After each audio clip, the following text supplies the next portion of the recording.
না, আমি আজকে রান্না করব আলু বেগুন আর ডিম দিয়ে ঝোল। তার জন্য ডিম আলুটাকে আগে থেকে সিদ্ধ করে নিচ্ছি, সিদ্ধ করে নিয়ে সিদ্ধ বসিয়ে দিয়েছি এখন। তারপরে সিদ্ধ হয়ে গেলে নামিয়ে নেবার দিকে বেগুনটাকে কেটে নিচ্ছি। বেগুনটা কাটা হয়ে গেছে, কাটা হয়ে যাওয়ার পর এখন ডিম আলু ছুলে নেবো। ডিম আলু ছুলে নিয়ে আলুগুলো আদা আদা করে কেটে নেবো। আর এদিকে পেঁয়াজ টমেটো সব আগে থেকে কেটে রেখে দিয়েছি। এখন লবণ হলুদ মেখে মেখে ডিম আলু ভেজে নেবো।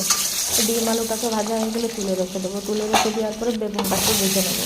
বেগুনটা ভাজা হয়ে গেলে বেগুনটাকেও তুলে রেখে দেবো। তারপরে কড়াইতে ফিরে আবার তেল দিয়ে দেবো। তেল দেওয়ার পরে গোটা জিরে তেজপাতা ফোড়নে দিয়ে দেবো। ফোড়নে দেওয়ার পরে দিয়ে দেবো পেঁয়াজ কুচি আদা কুচি।